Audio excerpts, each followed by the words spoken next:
नमस्कार, Chandrapur police station. क्या? कहाँ पे? मुझे एड्रेस बताओ।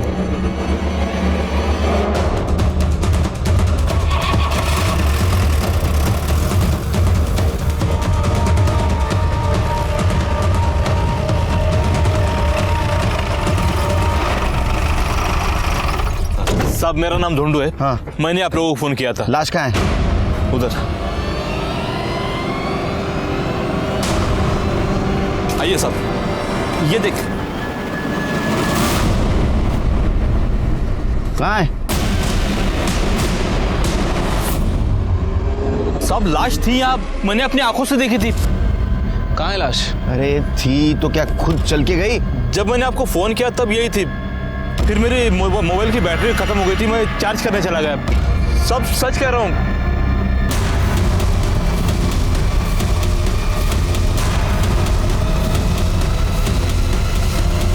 उस हिसाब से आदमी का जिंदा रहना मुश्किल है। मतलब लाश यहाँ थी, फिर गई कहाँ? सर, हो सकता है कि जिसने मर्डर किया हो उसी ने बॉडी को गायब किया हो। रोनू, ये जो जिसकी बॉडी थी, इसकी शक्ल वकल हुलिया वगैरह कुछ याद है? सब जैसे कपड़े पहने थे, गांव का नहीं शहर का लग रहा था। गांव में वैसे भी हम सब एक दूसरे को पहचानते। 25-30 साल का हट्टा कट्टा लड़का था। तब भी शिरके, इसका फोन आने के बाद तुरंत हम यहाँ आ गए और बॉडी गायब हो। इसका मतलब बॉडी गायब करने वाला और बॉडी इधर ही किधर आसपास रहेगा। पूरा एरिया सील कर दो, छान मारो एरिया, अपने खबरियों को काम पे लगा दो। तो बॉडी मिलना बहुत जरूरी है शिरके।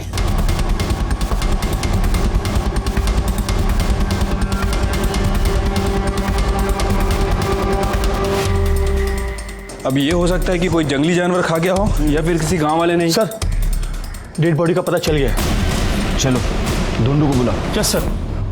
पुलिस की नौकरी करने के बावजूद भी मुझे ऐसा कभी नहीं लगा कि मेरे सामने कोई चौंकाने वाला केस नहीं आएगा, क्योंकि जब भी ऐसा लगता है कोई हैरान करने वाला केस मेरे सामने आ जाता है। नमस्कार, मैं सीनियर इंस्पेक्टर सुनील केलकर आप सबका स्वागत करता हूं क्राइम पेट्रोल दस्तक के इस भाग में। आज मैं आपको 2016 का एक केस दिखाने जा रहा हूं। वैसे मर्डर केस मेरे लिए कोई बड़ी बात नहीं है, और हर मर्डर केस में हथियार और बॉडी दोनों मिलना बहुत जरूरी है। लेकिन इस मर्डर केस में हथियार क्या, बॉडी भी गायब थी, और जब बॉडी मिली तो जिस हाल में मिली उसने हमारी मुश्किलें और बढ़ा दी। हर जुर्म होने से पहले विक्टिम को दस्तक जरूर मिलती है, लेकिन इस केस में दस्तक हमें मिल रही थी कि ये केस सॉल्व करना कोई आसान काम नहीं था।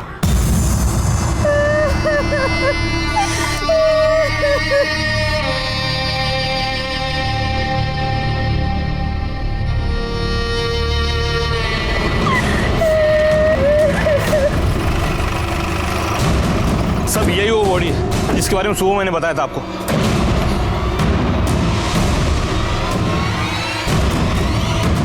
कौन लेके आ रहे बॉडी को इधर? मैं लाया साहब। वारदात की जगह से छेड़खानी करना कानून अपराध है, पता नहीं तेरे को? हाँ, तू लाश को एक जगह से दूसरी जगह लेके आया, जेल हो सकती है तेरे को। पागल। त्याच्या अंगाला हात लावू नका साहेब। आपके लिए लाश होगी, लेकिन मेरे लिए मेरा छोटा भाई है ये। अभी 2 दिन पहले ही पुणे से आया था ये। 4 साल था पुणे में।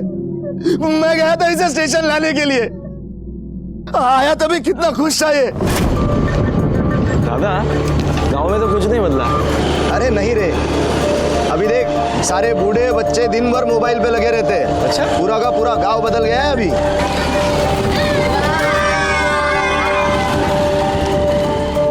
पहचानता ना इसको? ये जो बाइक के पीछे बैठा था, ये दिनू का छोटा भाई ना? बस ये आज भी नहीं बदला। इसका और अपना झगड़ा आज भी चालू है। अभी पिछले महीने में इससे मेरा झगड़ा हुआ था, वो तो बाबा बीच में आ गए, वरना बहुत मारता मैं इससे। दादा, 1 मिनट, ये गंगे है ना? हाँ वही गंगे, पगली का भाई। जब से उस पगली ने कुएं में कूदकर जान दी है, बहुत अकेला हो गया बेचारा। छोड़ जाने दे, चल। दादा, मुझे मिलना है उससे। गंगा,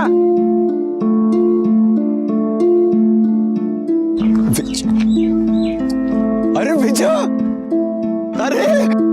अरे कैसा है तू? मैं बढ़िया। बाबा, तू तो एकदम शहर वाला बन गया। देख कैसा कपड़ा पहना है तू, मस्त एकदम, बाल भी बना है एकदम। अरे क्या जूते लग रहे तू तो। लेकिन तेरे को क्या हो गया गंगे? क्या? ये फटे हुए कपड़े, ये टूटी हुई चप्पल, क्या है ये सब? जान दे। एक काम कर, तू मेरे जूते पहन। अरे नहीं नहीं नहीं, अरे नहीं मनता है मेरे को। चप्पल अरे नहीं, तू निकाल अरे तेरा। तू क्या तू आजा यहाँ बैठ। अरे नहीं दे। ये जूते पहन, पहन। मैं बोल रहा हूँ तुझे पहन। वो एकदम मस्त। हाँ हाँ ना? हाँ, अच्छा लगा तेरे को? अरे वाह, पहन डाल इसमें। है कि नहीं? मस्त एकदम। हाँ चल मैं बाद में मिलता हूँ तुझसे, ठीक है? चल चल चल मिलता हूँ। दादा गाड़ी गाड़ी।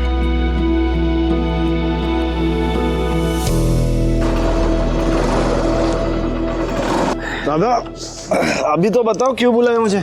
अरे तो आज तर चल, सब बताता हूँ क्यों बुलाया है।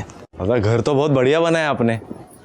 हाँ सब अकेले ने बनाया है, दिन रात मेहनत करके घर बनाया है। सोचा था दोनों भाई मिलकर घर बनाएंगे, पर कोई नहीं, तू भी तो वहाँ काम ही तो कर रहा था। चल। अरे आई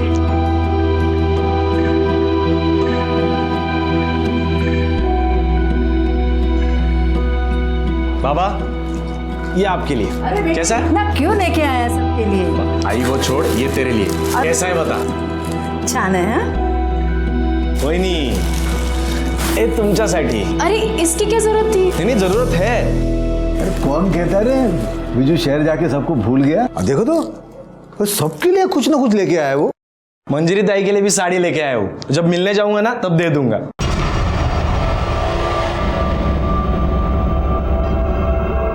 क्यों, क्या हुआ?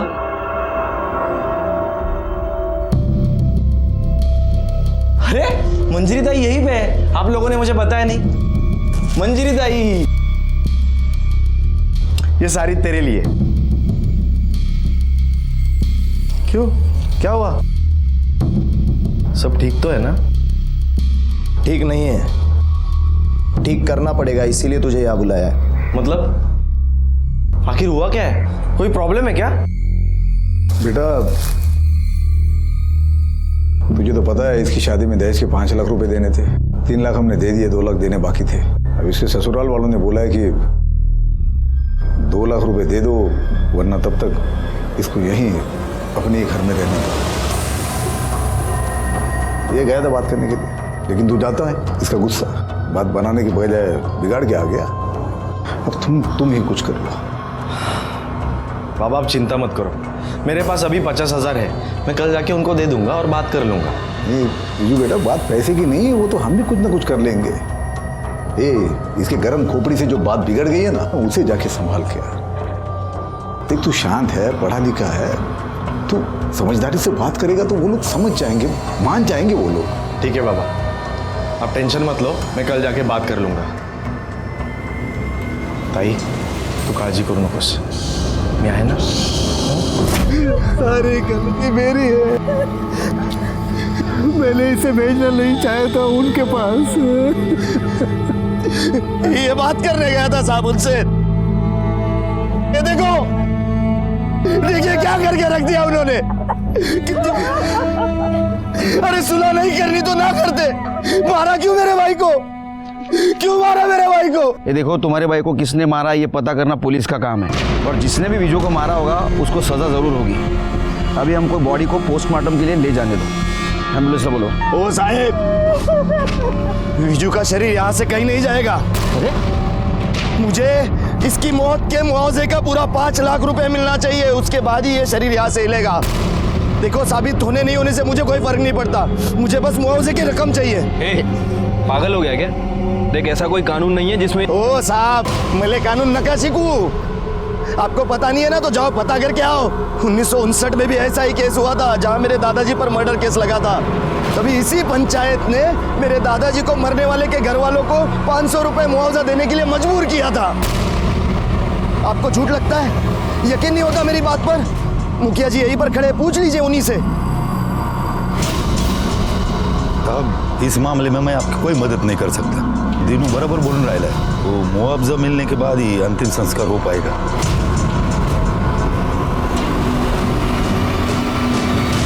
अजीब लोग हैं सर, 2016 में भी पंचायत का कानून चलाना है। पता नहीं कौन सा 1959 की बात कर रहे थे। शिरके ये गांव का मामला है, यहाँ हमारे स्टाइल से इन्वेस्टिगेशन नहीं चलेगा। मैं काम करता हूँ, इस केस के रिगार्डिंग डीएसपी साहब से बात करता हूँ, कानूनी सलाह भी लेनी पड़ेगी। तब तक तुम एक काम करो, ये विजू का कॉल रिकॉर्ड चेक करो, मंजरी के ससुराल वालों से भी पूछताछ करो। शायद विजू के मर्डर में उनका भी हाथ हो सकता है। ठीक है सर। 1959 में भी इसी गांव का केस था, जिसमें दलाराम वर्सेस स्टेट में दलाराम को विक्टिम के फैमिली को 500 रुपया मुआवजा देना पंचायत ने तय किया था, जिसे कोर्ट ने भी मान लिया था और उसी के बाद अंतिम संस्कार हो पाए थे। ये केस भी सेम है, तो आपको लॉ के हिसाब से ही चलना पड़ेगा। और मुआवजा सिर्फ विक्टिम के फैमिली के कहने से नहीं दिया जा सकता। उसमें सबसे ज़रूरी बात यह है कि मंजरी के ससुराल वालों पर यह मर्डर का चार्ज साबित होना चाहिए। सर, जब मैं मंजरी के ससुराल पूछताछ करने गया तो वहाँ दहेज का नहीं बल्कि एक नया एंगल सामने आया। साहब, मंजरी के घर वाले झूठ बोल रहे हैं, बकवास कर रहे हैं। अरे भगवान का दिया सब कुछ है हमारे पास, तो सिर्फ 2 लाख के लिए समाज के सामने हम इज्जत गवाएंगे क्या? दहेज मांगेंगे? खोटे बोलता है इतने। नहीं, ये बात सही है कि विजू यहाँ आया था और हमने उसे मंजरी के मायके जाने की असली वजह बता दी थी। असली वजह मतलब उनकी खुद की बेटी मंजिरी, तीच तर खरं कारण आहे या झगड्याचं। ऐसा क्या किया था मंजरी ने? मैं बताता हूँ। मंजरी का चक्कर चल रहा था, उसको किसी आदमी का फोन आता था जिससे वो घंटों बात करती थी। एक दिन मैंने पूछ लिया, किससे बात करती हो, कौन है ये आदमी? तो उल्टा वो मुझ पर भड़क गई कि मुझ पर नजर रख रहे हो, उसके मामले में ना पढ़ूं और अपने काम से काम रखो, नहीं तो वो सबको बदनाम कर देगी। अरे आप बताओ साहब, मैं उसका पति हूँ ना, इतना हक तो रखता हूँ ना। वो मुझे धमकी दे रही थी, इसलिए मैं उसको उठा के उसके मायके छोड़कर आ गया।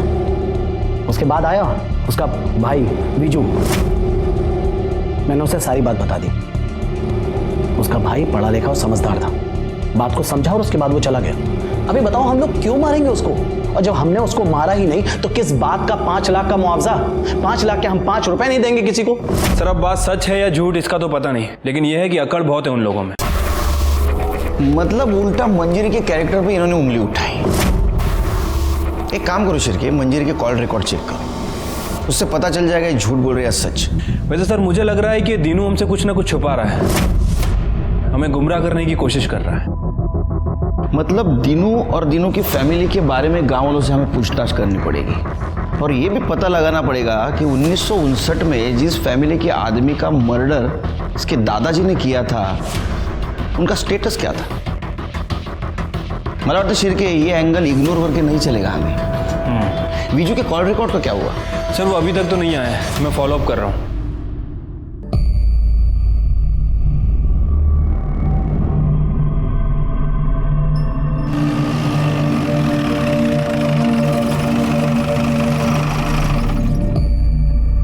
सिरके देखा, उसका भाई मरा है, बॉडी बाजू में पड़ी है और ये पत्ते खेल रहा है। इसको तो बाद में देख लेंगे। चलो मुखिया से बात करते हैं। देखिए साहब, बिना मुआवजा दिए तो अंतिम संस्कार नहीं होगा, क्योंकि 1959 में ये दीनू के दादा ने भी लालजी राव के मर्डर का मुआवजा दिया था, तभी अंतिम संस्कार हुआ था। ये लालजी राव की फैमिली गांव में रहती है अभी भी? हाँ है ना साहब, उसका पोता जगया इसी गांव में रहता है। अब इतने साल बीत गए साहब, मगर दोनों परिवार में आज भी नहीं बनती है। एक दूसरे को मारने के लिए तैयारी रहते हैं। और दूसरी तरफ वो मंजरी का ससुराल। अब देखिए साहब, पंचायत ने अपना फैसला उन तक पहुंचा दिया, मगर मानने को तैयार ही नहीं। ये मंजरी के बारे में क्या ख्याल है आपका? नहीं, उसके ससुराल वालों का कहना है कि वो किसी दूसरे आदमी की वजह से उसको मायके भेज दिया गया था। अरे नहीं साहब, मुझे नहीं लगता मंजरी का कुछ ऐसा वैसा चक्कर होगा। साहब अपने गांव की बेटी है, हमने बचपन से देखा है उसे।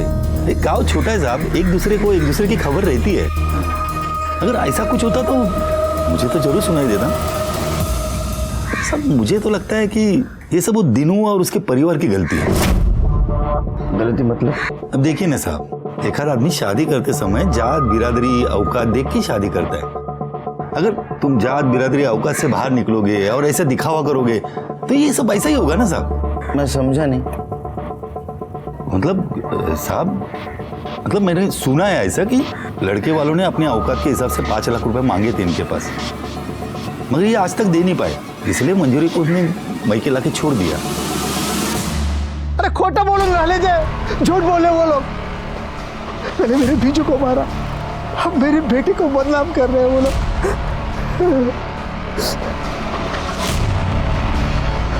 लेकिन मैं छोड़ूंगा नहीं उनको। मेरे बीजू को मारा है ना उन्होंने, मैं मुआवजा लेके रहूंगा, जैसे मेरे बाबा के पास ही लिया था।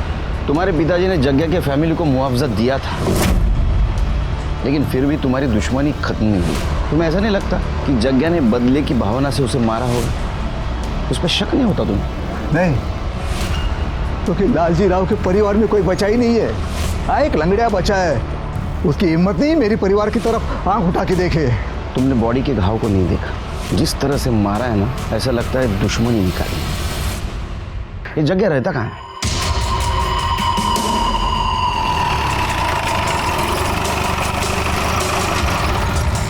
उठा इसको। चलो उठ रे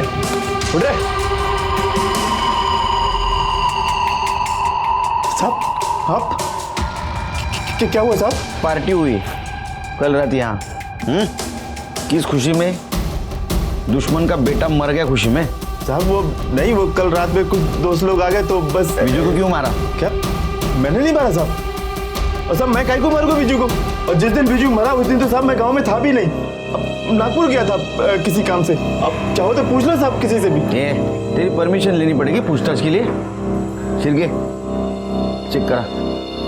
साहब क्या ढूंढ रहे हो साहब? साहब मैंने कुछ किया ही नहीं साहब। पाटिल, पवार। साहब बोल रहे हैं मैंने कुछ किया ही नहीं साहब। कुछ किया नहीं तो इतना क्यों फड़फड़ा रहा है? साधु खड़े रहे। साहब सच बोलता है, मैंने कुछ नहीं किया साहब। लेकिन साहब एक बात बोलता हूँ मैं, बीजू के मरने का मेरे को जरा भी दुख नहीं है, लेकिन दीनू मरा होता ना साहब तो बहुत ज्यादा खुशी होती। साहब एक नंबर का हलकट है वो।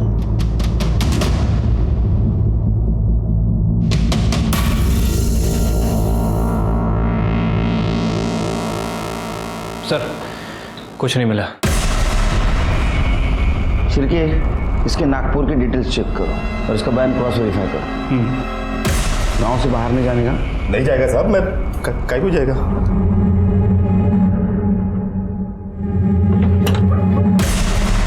शिरके सर नजर रखो इस पे, तो विजू को मारने का सबसे स्ट्रांग मोटिव इसके पास है। इसके कॉल रिकॉर्ड और मोबाइल लोकेशन चेक करो।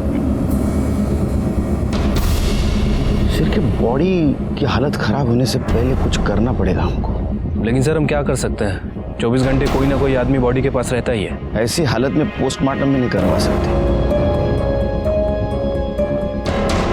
अपना एक्सपीरियंस तो यूज कर सकते हैं।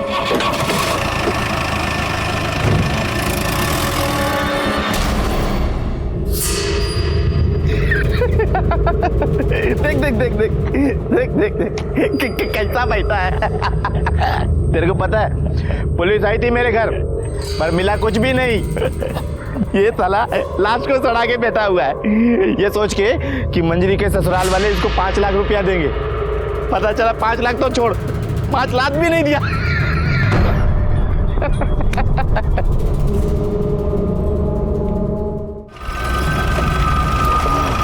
निकालो गाड़ी आगे, इधर लगा लो, आगे लो, आगे लो। चलो चलो चलो, गुड गुड, निकालो, चलो निकालो। उतरो। ये काय करून राहिले साहब? मैंने आपको बोला ना मुआवजे के पहले मैं। तेरे को मुआवजा मिलेगा। ये बर्फ इसलिए लाया है ताकि बॉडी सड़ ना जाए। अगर बॉडी सड़ गई ना तो गांव में बीमारी फैल जाएगी, समझा? सरपंच जी आपको तो कोई तकलीफ नहीं होगी क्योंकि गांव के भलाई का मामला है। ठीक है साहब, लगा लो बर्फ। ठीक है हमको। हाँ चलो, निकालो निकालो, हाँ निकालो, इधर लाओ, इधर।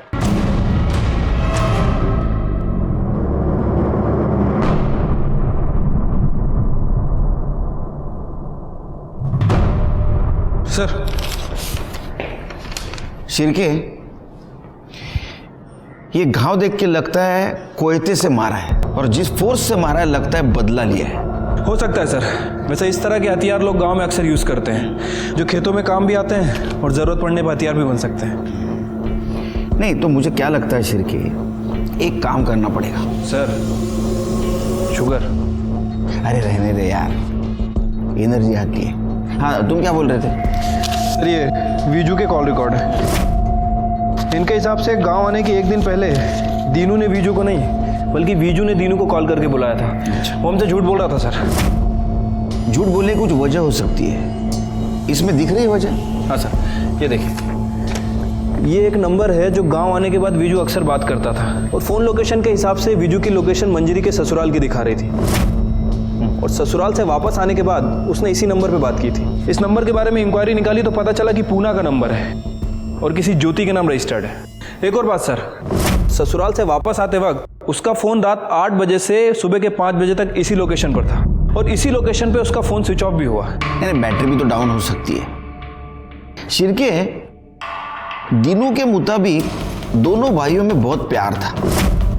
वीजू पुणे में रहने के बावजूद भी फैमिली से बहुत अटैच था, लेकिन कॉल रिकॉर्ड में ऐसा कहीं भी नहीं दिख रहा है, क्योंकि बहुत कम बार उसने अपने फैमिली वालों से या दीनू से बात की। लेकिन पुणे के इस नंबर से उसने रोज बात की। पुणे जाने की तैयारी करो शिरके, ये कॉल रिकॉर्ड का चक्कर पुणे में सॉल्व होगा।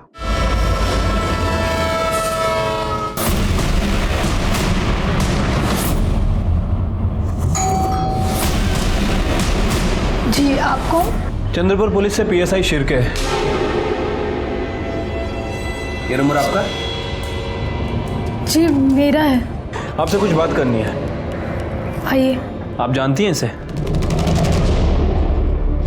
जी सर, ये विजू है, हम लोग साथ में रहते हैं। साथ में मतलब लिव इन रिलेशनशिप में? जी, पर हम लोग जल्दी शादी करने वाले हैं। पर ये सब आप क्यों पूछ रहे हो? वो क्या है कि विजू का मर्डर हो गया है। क्या?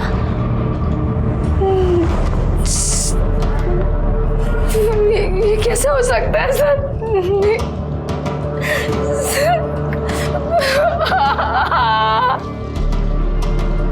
देखिए, संभालिए अपने आप को। मैं जानता हूँ कि ये सही समय नहीं है आपसे बात करने का, फिर भी विजू के कातिल तक पहुँचने के लिए हमें आपकी मदद चाहिए। गांव में विजू की फैमिली बिल्कुल सपोर्ट नहीं कर रही है, इसलिए आप जो भी विजू के बारे में या उसकी फैमिली के बारे में जानती हैं प्लीज़ बताइए हमें। सर, विजू 4 साल पहले पुणे में आया था। एक टूर्स एंड ट्रैवल्स कंपनी में हमारी मुलाकात हुई। वहाँ पे मैं काम करती थी, हमारा मिलना जुलना बड़ा प्यार हो गया। 2 साल पहले हम लोग यहाँ एक साथ शिफ्ट हो गए थे। हम शादी करने वाले थे सर, पर हम दोनों चाहते थे कि शादी से पहले हमारा खुद का घर हो। विजू ने कहा कि गांव में उसकी बहुत सारी ज़मीन है, अगर वो अपना हिस्सा बेच देगा तो यहाँ घर खरीद सकते हैं। इसलिए उसने अपने भाई को फ़ोन किया और कहा कि गांव आ रहा है। पूरे 4 साल बाद आया तू, वो भी अपना हिस्सा मांगने? कुड़ी खाऊं रहेगा तुझा हिस्सा? कोई नहीं खा रहा तेरा हिस्सा। हम भी तेरे भले के ही सोच रहे हैं। ये देख, ये लड़की देखिए तेरे लिए। अरे इसके घर वाले पूरे 5 लाख रुपया देने को तैयार है। इनसे 5 लाख ले लेंगे और फिर। आप लोगों को समझ में नहीं आ रहा क्या? मैं यहाँ पे शादी करने नहीं, अपना हिस्सा मांगने आया हूँ। विजू, देखिए, मैंने लड़की पसंद कर ली है, पुणेची है, ज्योति नाम है उसका। मैं उसी से शादी करूंगा। आप लोगों से अपना हिस्सा लूंगा और वहां पे अपना खुद का घर बांधूंगा। मुझे आप लोगों से और कुछ नहीं चाहिए। हमें भी कुछ नहीं चाहिए तुझसे, समझा ना? वो तो इस मंजीरी के बारे में सोच रहे हैं हम कि तेरी शादी के बाद 5 लाख ले लेंगे और उसमें से 2 लाख इसके ससुराल वालों को दे देंगे ताकि ये भी अपने घर में जा सके। लेकिन तुझे तो अपने अलावा किसी की पड़ी ही नहीं है कुछ। दादा, आपको मंजीरी ताई का प्रॉब्लम सॉल्व करना है ना, मैं कर दूंगा, मैं देख लूंगा, कल जाके मैं बात कर लूंगा। लेकिन इसके अलावा मैं आप लोगों के लिए कुछ नहीं कर सकता। देख विजू, अगर तुझे हिस्सा चाहिए ना तो तुझे उसी लड़की से शादी करनी होगी जिससे हम लोग कह रहे हैं, वरना अगर अपनी मर्जी से शादी करनी है ना तो हिस्सा विस्सा भूल जाना। और अच्छा सुन, यहाँ 2-3 दिन और रुकना पड़ेगा। अरे यार, अभी चेक किया, वो प्रॉपर्टी में मेरा नाम ही चढ़ाया नहीं गया है। वो सब ठीक करने में 2-3 दिन तो लगेगा ही ना। और मंजरी ताई की ससुराल की प्रॉब्लम भी तो सॉल्व करनी है। अच्छा ठीक है, अपना ख्याल रखना। हाँ, लेकिन विजू की फैमिली ने हमें ये नहीं बताया कि विजू वहाँ पे अपना हिस्सा लेने गया था। सर, वो उसी के लिए गया था, उसने मुझे बोला नहीं। और मैं समझ गई थी कि बंटवारे को लेकर बहुत टेंशन है सर। ज्योति के साथ बात करने के बाद इस केस का एंगल जो सामने आया वो काफी स्ट्रांग था। अब ये केस बंटवारे और आपसी झगड़ों का ज्यादा लग रहा था, दीनू और मंजीरी के ससुराल वालों का झूठ सामने आया था और मंजीरी के कॉल रिकॉर्ड में किसी भी अनजान व्यक्ति का नंबर नहीं मिला था। लेकिन ये सब होने के बावजूद भी कातिल कौन है ये हमारे समझ में नहीं आ रहा था। और इस केस को जल्द से जल्द सॉल्व करना जरूरी था क्योंकि विजू की बॉडी को चौराहे पे पड़े 4 दिन बीत चुके थे। चल थाने चल, कुछ बात करनी है तेरे से। विजू का ध्यान रखना, मैं पुलिस स्टेशन होकर आता हूँ। चल। तूने बताया विजू को तूने बुलाया था मंजीरी के ससुराल बात करने के लिए, लेकिन हमें ऐसा पता चला है विजू खुद आया था प्रॉपर्टी के बंटवारे की बात करने के लिए। साहब ये कौन बोला आपको? ज्यादा शाना समझ रहा खुद को, जितना पूछ रहे हैं उतना जवाब दे। हिस्सा मांगा था या नहीं?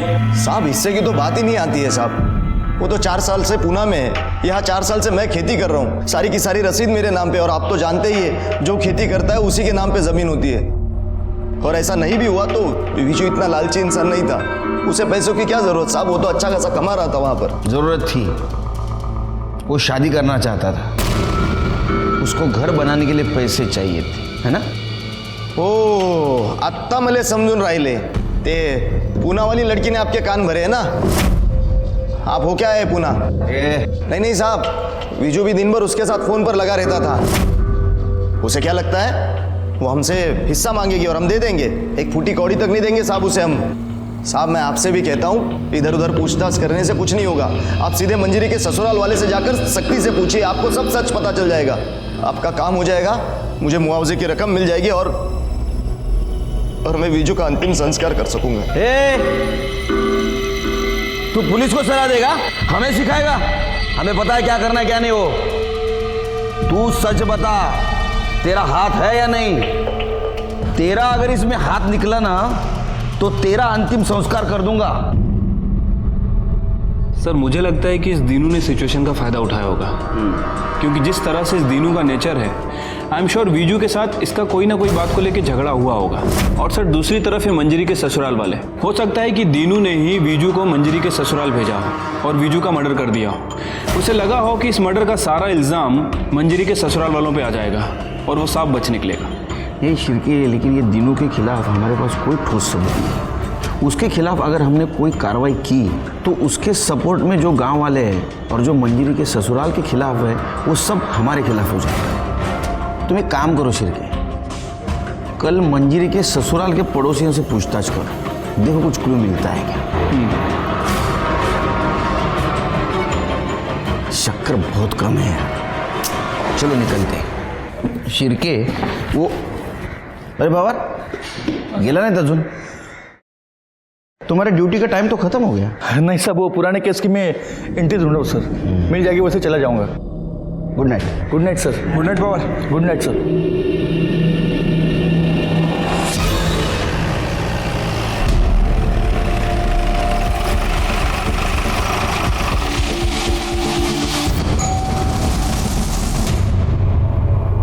एक मिनट बाहर आएंगे, आपसे कुछ बात करनी है। जी। आपके पड़ोसियों के बारे में कुछ पूछताछ करनी है। ये जो मंजरी और सुशील हैं, इन दोनों के बीच कुछ अनबन चल रही थी क्या? सर सुशील की शादी के बाद से ही परेशानी चल रही थी। वैसे बहुत बदतमीज लोग हैं सर, पैसे का बहुत घमंड है उनको, इंसान को इंसान नहीं कहते सर। अच्छा, ये मंजरी का जो भाई है विजू, ये आया था यहाँ पे, देखा था क्या आपने? हाँ साहब, विजू यहाँ आया था, उसके साथ भी उन्होंने वैसे ही बदतमीजी किया। तो विजू सुन के क्यों लेगा साहब, वो तो बहुत पढ़ा लिखा था। उसने पलट कर जवाब दिया। भाऊजी मी काय म्हणतो ऐकून, आज के बाद कदम मत रखना था। मैं तमीज से बात कर रहा हूँ, आप भी तमीज से बात कीजिए। तू चल ना, अभी तमीज अपने पास रख, चल निकल। मेरी बात तो सुनिए प्लीज। निकल जाए यहाँ से वरना जान से मार दूंगा, चल।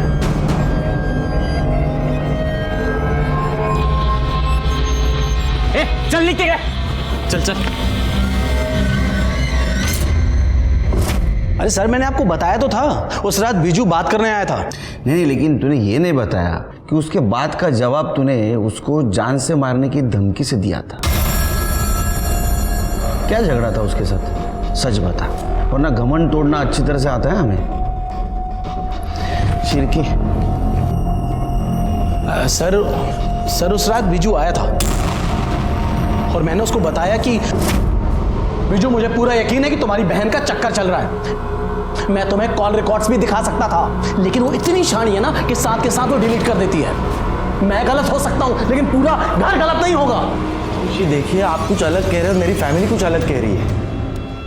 वो लोग कह रहे हैं कि दहेज के बचे 2 लाख के लिए आप मंजरी को परेशान कर रहे थे। घर वालों की कहानी इतनी सुननी है ना तो एक बार पहले अपने बहन से पूछ लेता।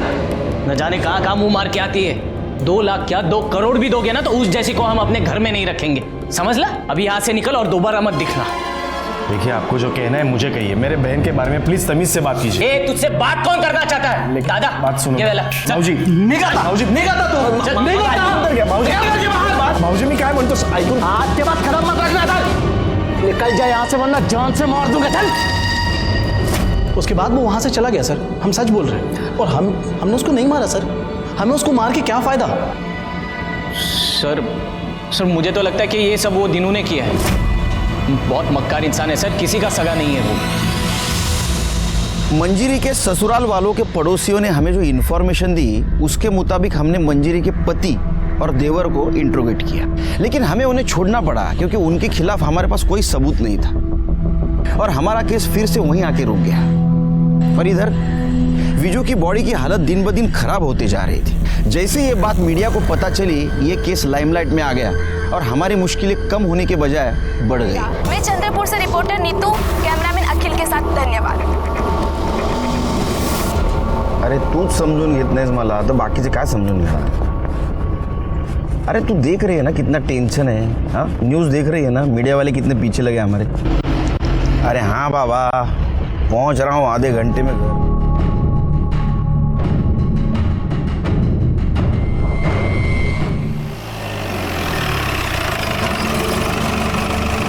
जय सर।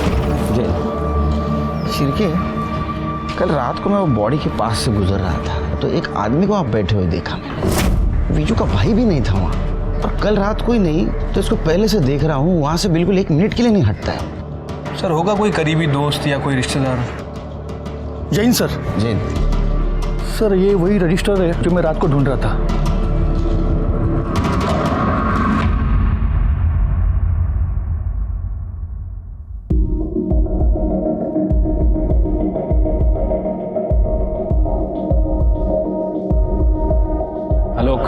पवार, इन दोनों केस का आपस में क्या संबंध है? सर, जो आदमी 6 दिन से बिजू की डेड बॉडी के पास बैठा है, उसकी बहन मुक्ता की FIR कॉपी है।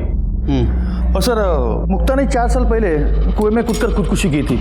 उसे सुसाइड मानकर ये फाइल क्लोज की गई और तब जस्ट मेरी पोस्टिंग नई यहाँ पे हुई थी सर। लेकिन पवार, ये मुक्ता का सुसाइड केस और विजू का मर्डर केस, इन दोनों का आपस में क्या संबंध है? संबंध है सर। सुनने में आया था कि मुक्ता विजू से प्यार करती थी, उसे शादी करना चाहती थी। शिरके, सर गन्या को लेके आओ। साहब, विजू दोस्त था मेरा, 4 साल बाद भी वापस आया ना गांव में साहब। मेरी फिक्र थी साहब, चिंता थी उसको। ये देखो साहब, अपना जूता निकाल के दिया उसने मेरे को।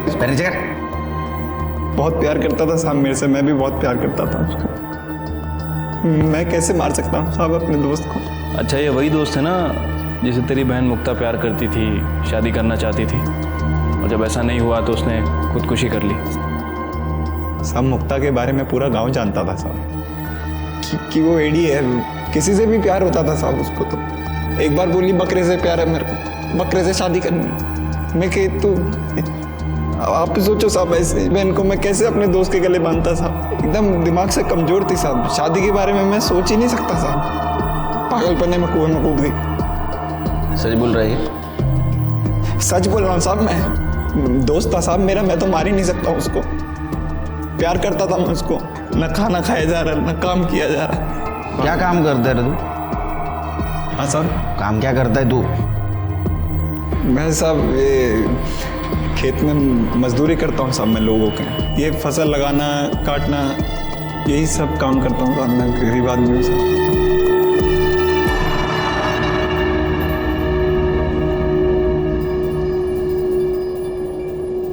सिर्के, विजू को मार के मंजरी के ससुराल वालों को कोई फायदा नहीं था। हाँ, दिनों को जरूर फायदा होता। हो सकता है उसने विजू को मारा हो और इनोसेंट बनने का नाटक कर रहा हो। लेकिन सर, जिस तरह के घाव हमने विजू की बॉडी पर देखे हैं, उन्हें देखकर तो ऐसा ही लगता है कि उसे बदले की भावना से मारा गया है। और सर, बदला लेने का मोटिव सिर्फ एक आदमी के पास है और वो है जग्या। हो सकता है कि अपने दादा की मौत का बदला लिया। सिर्के, ये जग्या से तुम्हारे स्टाइल से पूछताछ करो। और एक काम करो, दीनू का घर और मंजरी का ससुराल अच्छी तरह से छानबीन करो। वो मर्डर वेपन मिलना बहुत ज़रूरी है हमारे लिए। ठीक है सर। अगर वो नहीं मिला तो फाइल बंद, और हमारे रेपुटेशन के लिए अच्छा नहीं होगा। पवार, पूरे घर की तलाशी लेना, एक एक खोना, छोड़ना नहीं कुछ भी। अरे आप लोग कहाँ जा रहे हैं? तलाशी लेनी आपके घर की। आप ऐसा कैसे कर सकते हैं? पवार, पाटिल मैडम,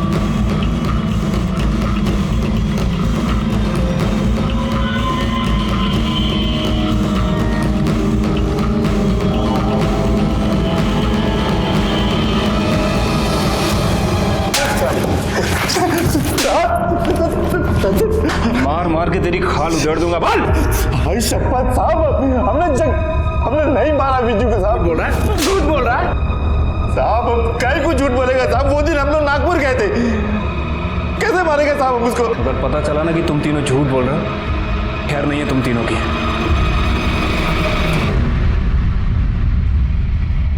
देखिए, हमें हमारा काम करने दीजिए, आप बैठिए यहाँ पे। अरे साहब क्या कर रहे हैं? कुछ नहीं मिलेगा साहब, सुनो मेरी बात। अरे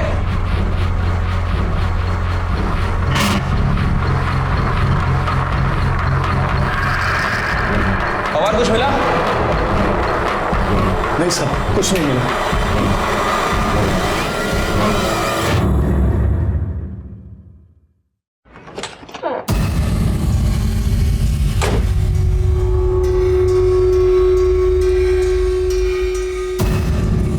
पवार। हाँ साहब। हटाओ ये सब, डिग्गी में चेक करो।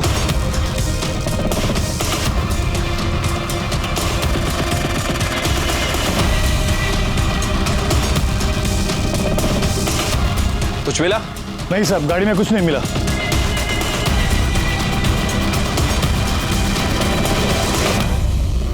सर, हमने मंजरी के ससुराल और दीनू के घर की तलाशी ली, लेकिन सर कोई भी मर्डर वेपन नहीं मिला है।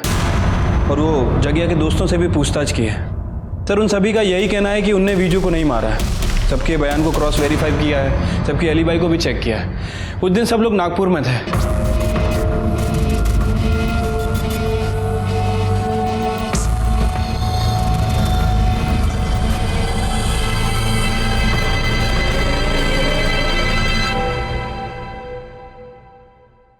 शिरके, इसके घर की तलाशी लो।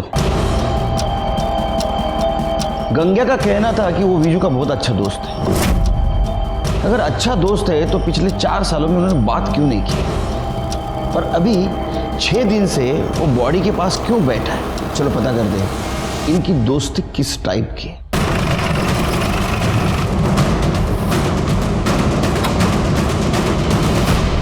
शिरके, घर का हर कोना छान मारो। पवार, उधर जाओ।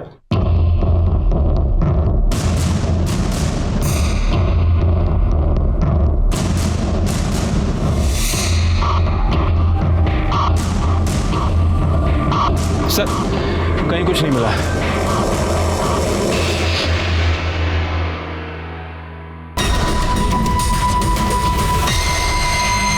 अरे नमस्ते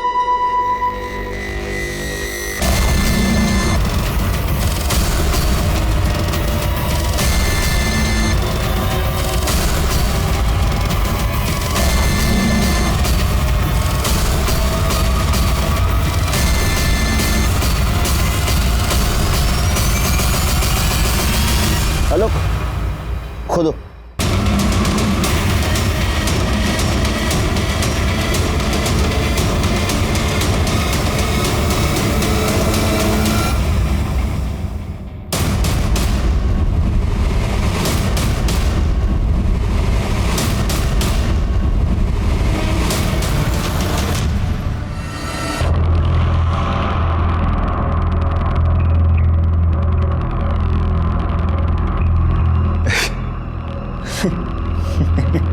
मतलब आपको मिल ही गया ये? आपको पता ही चल गया कि मैंने मारा विज्जू को? अब बता क्यों मारा? साहब, मेरी बहन ना पागल थी एकदम, और मैं अपनी पागल बहन को विज्जू के गले नहीं बांधने वाला था। पर विज्जू को मेरी बहन का मजाक नहीं उड़ाना चाहिए था, उसके पागलपन का मजाक उड़ाया उसने बेइज्जती करी मेरी बहन की। देख भाई, मैं तो जा रहा हूँ शहर, मैं तो मजे करने वाला हूँ भाई, लेकिन तू तेरी पगली बहन को छोड़ के कहीं जा भी नहीं सकता। उसके साथ तो कोई शादी भी नहीं करेगा। इंसान छोड़, जानवर के साथ प्यार होता है उसको, कुत्ते बिल्ली बकरे किसी के साथ भी। मेरे पास ना एक आइडिया है, तो अगली बार ना किसी से भी प्यार हो जाता है ना उसको, अगली बार ना उसको किसी कुत्ते बिल्ली बकरे के साथ प्यार हो जाएगा ना, तो उसकी शादी करवा दे यार फटाफट। वैसे भी उसको इंसान और जानवर में फर्क क्या नजर आता है? कुत्ता बिल्ली बकरा शादी का। मेरे दिल में बैठ गई वो चीज। मैं तब तो कुछ नहीं कर पाया मैं, पर जब इस बार वो आया ना गांव वापस, मैंने एकदम, मैंने कहा अब तो बात तो सुनिए प्लीज। निकल जाए यहाँ से वरना जान से मार दूंगा। चल। पता नहीं क्या समझते हैं अपने आप को, कोई बात करने की तमीज होनी चाहिए ना। मजाक का मैंने बदला ले लिया मैंने साहब, है कि नहीं सब? कौन मजाक उड़ाता है? पागल का मजाक कौन उड़ाता है? ले जाओ इसको।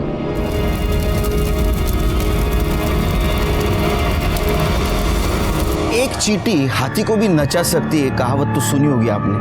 हमारे इस केस में इन चींटियों के सहारे हम कातिल तक पहुंच सके। ये केस कॉम्प्लिकेटेड इसलिए था कि कातिल हमेशा हमारे नाक के नीचे था, लेकिन उसे हम पहचान नहीं पा रहे थे। ना तो खुद को छिपाने की कोशिश कर रहा था, ना तो भागने की। गंग्या को विजू को मारने का बिल्कुल अफसोस नहीं था। उसे लग रहा था कि उसने अपने बहन का बदला लिया है, लेकिन ये बात उसके क्यों समझ में नहीं आई कि उसकी इस बदले की भावना ने विजू को ही नहीं तो उसे भी खत्म कर दिया था। हर जुर्म होने से पहले दस्तक जरूर मिलती है, लेकिन उसके तरीके अलग अलग होते। जैसे इस केस में हुआ, विजू को दस्तक जरूर मिली थी, लेकिन उसने सुना नहीं। उसने एक पागल मासूम लड़की की उसके ही भाई के सामने बेइज्जती की थी, जो सही नहीं था, और इसकी कीमत उसे अपनी जान दे के चुकानी पड़ी। देखते हैं हमारे आज के एपिसोड की दूसरी कहानी।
सब सब्जी जड़ जाएगा।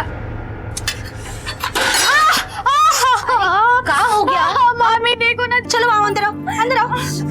चलो चलो चलो चलो बैठो इधर। देखिए ना, हाथ जला दी। इतनी बड़ी हो गई लेकिन अभी भी सही से काम करना नहीं सीखी है। काहे कर रही थी तुम वो सब? माम जान के थोड़ी की है। अरे पर जल गई ना अब। अरे क्या हुआ? देखिए ना, हाथ जला ली अपना। हटो हटो हटो। अरे ये सब करने का क्या जरूरत था तुमको? हैं? अरे तुम लोग ध्यान नहीं देती हो। जाओ पेस्ट लेकर आओ, जाओ जाओ। हम लेकर आते हैं। ठीक हो जाएगा। हाँ, चिंता मत। आप हटिए, हम लगा देते हैं। अरे रुको, बच्ची का ध्यान नहीं रखती हो। ये लो।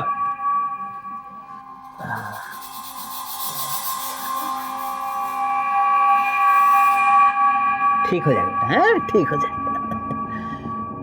तुमको सिर्फ अपने पढ़ाई में ध्यान देना है। तुमको बड़ा आदमी बनना है ना। लग गया ना? अब जल्दी चलो, स्कूल जाने में देर हो रही है। आ जाओ। अरे जूही, इधर इधर इधर, हाँ इधर आता।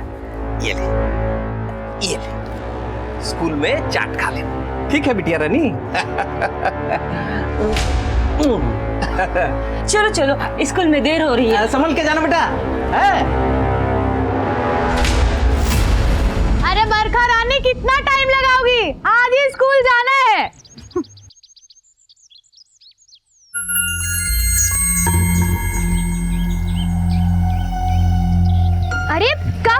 भूत देख ली का? चलो बरखा। माँ कसम बहुत ही सुंदर हो तुम। भगवान भी तुमको बना के खुद को शाबाशी दे रहा होगा कि क्या मस्त आइटम बनाएगा। अरे अरे हेलो गोरिया, ओ गोरिया, अरे हम कहे हमसे फ्रेंडशिप नहीं करोगी? कर लीजिए ना। अरे हम पर नहीं तो हमारी चमेली पर तरस खा लो। चमेली, अरे वो हमारी साइकिल। तुमको एक बार भी समझ में नहीं आता है? कहाँ आ जाते हो रोज रोज पीछा करने हमारा? क्या तमाशा हो रहा है रे? बाबूजी, इधर धनंजय जूही को परेशान कर रहा है। बहुत जवानी चढ़ गए तो हड्डी तोड़ के हाथ में दे दूंगा।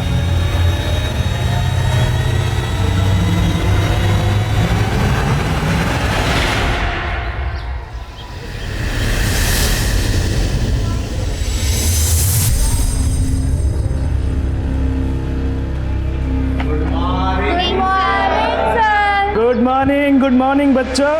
बैठ जाओ बैठ जाओ बैठ जाओ बैठ जाओ बैठ जाओ। Thank you sir. तुम लोग कैसे हो? और जूही, तुम कैसे हो? हम ठीक है सर, आप कैसे हैं? जब तुम ठीक हो तो हम भी ठीक हैं। अब विद्यार्थी ठीक रहेगा तो गुरुजी ठीक ही रहेंगे ना?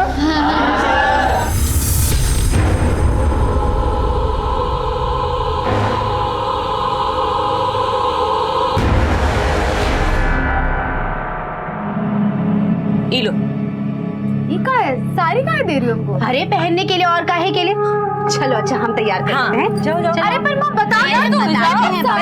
मामी साड़ी काहे पहना रही हो?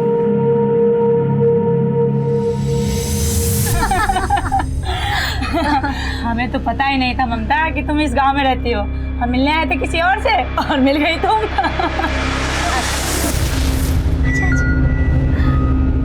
नमस्ते कर। खुश रहो बेटा। नमस्ते। भाभी जी ना हमारे मायके गोविंदपुर में एकदम घर के पास ही रहती है। चाय दे चाय। लीजिए। बिटिया तो आपकी बहुत सुंदर है। आपका अलंकार भी कोई कम है क्या? बैंक में लगा है, कितना नाम रोशन कर रहा है आपका। हाँ आप लीजिए ना, नाश्ता लीजिए। माँ ये सब क्या है? कौन थे ये लोग? तुम्हारा होने वाला दूल्हा और होने वाली सास। माँ क्या है ये सब? क्या बोल रही है मामी? एक ना एक दिन तो तुम्हें शादी करना ही है ना। एक ना एक दिन ना माँ, अभी तो नहीं, अभी हमको आगे पढ़ना है। हमको ये सब शादी ब्याह के झंझट में नहीं पड़ना। माँ हमको आपके लिए कुछ करना है। अब जिंदगी में कोई खुशी नहीं देखी है और हमको आपको दुनिया का सब खुशी देना है माँ। अपनी बिटिया की शादी से बढ़कर और क्या खुशी हो सकती है एक माँ के लिए? हाँ, और वैसे भी तुम्हें कौन सा शादी करके अमेरिका जाना है? अपने गांव नोखा से गोविंदपुरी तो जाना है। और तुम्हारी माँ का ध्यान रखने के लिए तुम्हारी मामी नहीं है का? माँ हम आज तक आपका कोई बात टाले है नहीं ना? लेकिन सॉरी, हमसे ये सब नहीं होगा। हम शादी वादी नहीं कर सकते। अरे जूही सुन तो।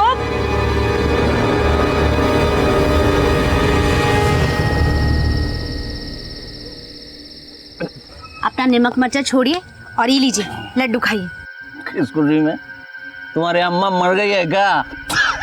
अरे नहीं, जूही का रिश्ता पक्का हुआ है। लड़के वाले पसंद करके गए हैं जूही को। पगला गई हो का? दिमाग खराब हो गया क्या तुम लोगों का? एक दिन क्या घर पे नहीं आए, तुम लोगों ने कांड कर दिया। जूही अभी बच्ची है, उसकी शादी नहीं होगी। गजेंद्र हम हाथ जोड़ते तुम्हारे, हमारी बेटी की शादी हो जाने दो। उनके जाने के बाद बहुत ही किए हो तुम हमारे लिए, पर और कितना एहसान ले। और जूही विदा हो जाएगी तो कम से कम एक पेट तो कम होगा खाने वाला। दिमाग मत खाओ, जाओ। जूही, आजा बाबू, बैठ। तू अपने मामा जी को छोड़ के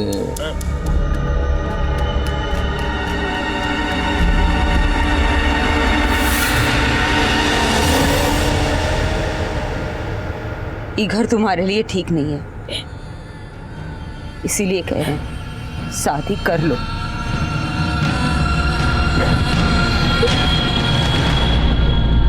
क्या तुम शादी कर रही हो? हाँ, कल हमको लड़के वाले देखने आए थे। अलंकार नाम है उसका, वही मामी के गांव में रहता है गोविंदपुर में, वहीं बैंक में नौकरी करता है। नमस्ते, मैं senior inspector Ashwini Kumar, crime petrol Dastak में आपका स्वागत करता हूं। जूही एक 16 साल की बच्ची जो पढ़ना चाहती थी, अपने पैरों पर खड़ा होना चाहती थी, अपनी माँ और अपना सपना पूरा करना चाहती थी, अपने ये सारे अरमानों को छोड़कर शादी के लिए तैयार हो जाती है। उसे बार बार दस्तक मिल रही थी जो उसकी माँ को तो सुनाई दे रही थी, लेकिन अपनी बेटी का भविष्य जल्द से जल्द सुरक्षित करने के चक्कर में उसने सबसे बड़ी दस्तक को नजरअंदाज कर दिया। ममता सुन, किसी को बताया तो नहीं ना कि आज शादी है? पगला गई होगा दीदी, हमको कल जेल जाना है। हम सबको यही कहें कि आज सगाई है, एक बार ये लोग चले जाएं, फिर जूही को शादी करके विदा कर देंगे। बस आप शांत रहिए। अरे वाह दीदी, ये तो बहुत ही बड़े है, कहाँ से खरीदे? हम खुद ही बनाए। एक माँ के सपने से ही तो बेटी सजती है, और मेरा सपना है कि अपनी जूही को इस दुल्हन के लिबास में देखूं। अरे तुम आज काहे आई? सगाई है ना तुम्हारी? अरे हम तुमको बताए ना, वो अमर सर है ना, हमको बोले कोई जरूरी परीक्षा है और अगर नहीं आए तो फेल कर देंगे, और खुद ही नहीं आए। बताओ। अच्छा सुनो, तुम जाओ, हमको ना बाबूजी के साथ डॉक्टर के पास जाना है। ठीक है, बाय।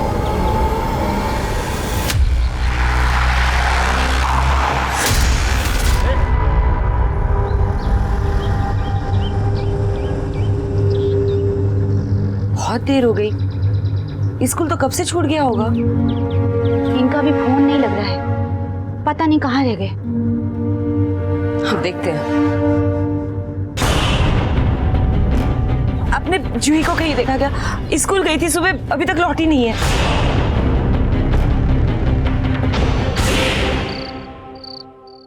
अरे शादी करने के लिए बुलाया था कि बेइज्जती करने को? हम तुम लोगों के कहने पे छुप छुपा के शादी के लिए तैयार हुए थे, और यहाँ देखो तुम्हारी बेटी सबका मुंह काला करके भाग गई। नहीं, हमारी जूही भाग नहीं सकती। हाँ तो कहाँ है जूही? बुला ना उसको।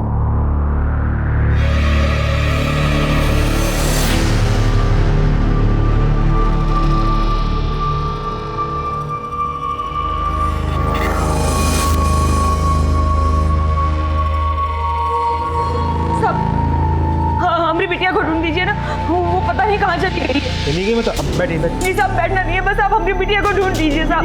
क्या बात है राकेश, क्या हुआ? साहब अपनी बिटिया नहीं मिल रही है। आज उनकी सगाई थी। क्या उम्र है उसकी? 16 साल। वो गांव की स्कूल में 10वीं कक्षा में पढ़ती है, जूही नाम है साहब। कब से लापता है? आज सुबह स्कूल गई थी, अभी तक लौटी नहीं है साहब।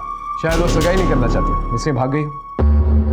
बात आपकी सच है साहब, सगाई नहीं करना चाहती थी, और वो अपनी माँ की मजबूरी भी समझती है साहब। वो ऐसा नहीं करेगी साहब। किसी पे शक है आपको? हाँ, वो गांव के स्कूल का मास्टर है ना, अमर मास्टर, वही कुछ किया होगा। माँ जी, आप चाहें तो जूही की पढ़ाई का सारा खर्चा हम उठा लेंगे। ये आप काहे करेंगे मास्टर जी? वो कहा है ना माँ जी कि हम जूही से बहुत प्यार करते हैं और उससे ब्याह करना चाहते हैं। देखिए मास्टर जी, आपका काम है पढ़ाना, तो बच्चियों को पढ़ाने में मन लगाइए, बच्चियों के साथ मन ना लगाएं। और रही बात जूही की, उसका क्या करना है वो हम देखेंगे। देखिए माँ जी, हम ये होने नहीं देंगे, क्योंकि जूही नाबालिग है और आप उसकी शादी जबरदस्ती नहीं करा सकती। मास्टर जी, आपको जो करना है करें, पर एक बात जान लें, हम जूही की सगाई करवा रहे हैं, शादी नहीं। आप इतनी कम उम्र में आपकी बेटी की सगाई करवा रही थी? फोटो राकेश, ये फोटो आसपास के पुलिस स्टेशन में सर्कुलेट करो। विद्या, आसपास के लोगों से पूछताछ करो, तब तक हम जाके अमर से बात करते हैं।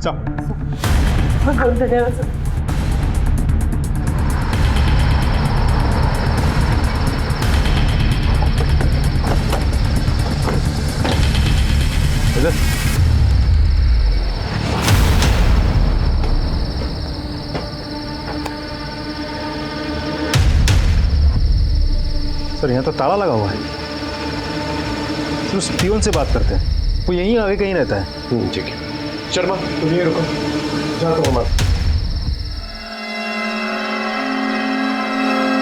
बरखा, तुम उस दिन जूही के साथ ही थी ना? मैडम, कुमार चौक तक हम दोनों साथ ही थे, उसके बाद अलग हो गए। अरे सुनो।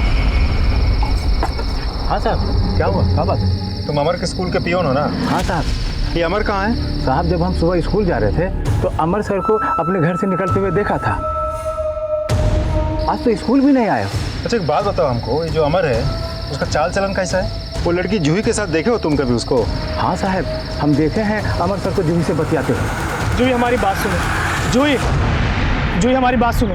हम तुमसे बहुत प्यार करते हैं, तुमसे शादी करना चाहते हैं। चलो हम दोनों भाग चलते हैं। भाग चलते हैं? सर आप ये सब क्या कह रहे हैं?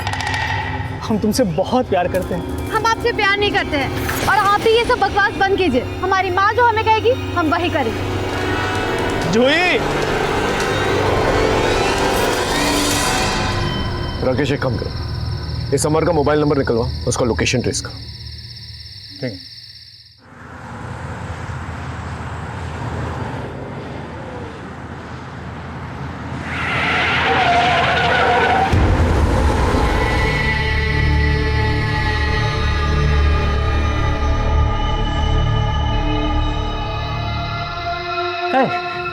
जूही, कहाँ हुआ तुमको? हैं? किसने तेरी हालत की? किसने? हाथ मत लगा कमीने।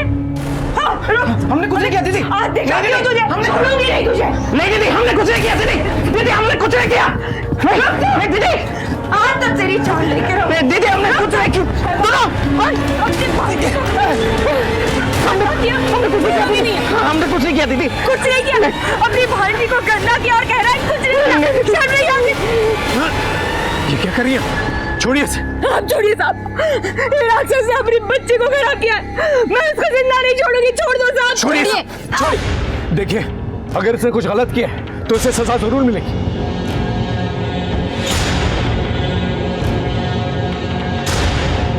जूही को मेडिकल के लिए ले जाना होगा। अब कुछ करके भी क्या करेंगे साहब? मेरी बच्ची तो खराब हो ही गई ना। जूही के साथ जिस किसी ने भी ये किया है उसे सजा दिलवाना चाहती है ना?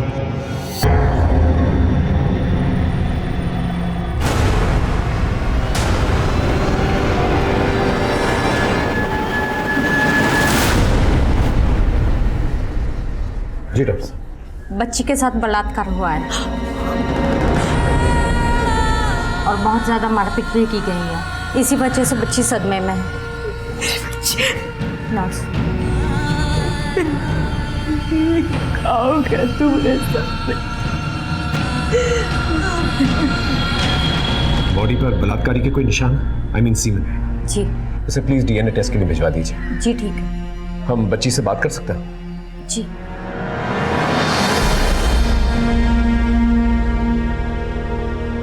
जूही बेटा, ये किसने किया तुम्हारे साथ?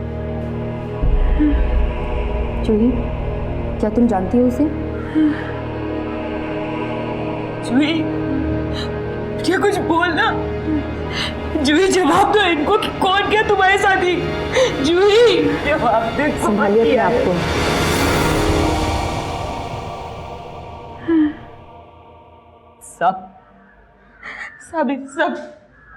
सब गजेंद्र ने किया।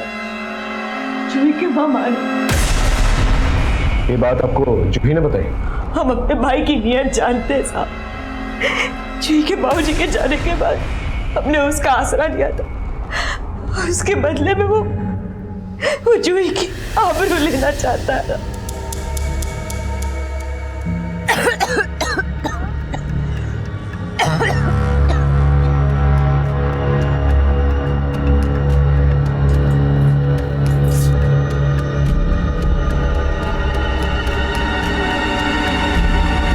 जूही और कितनी देर नहाएगी?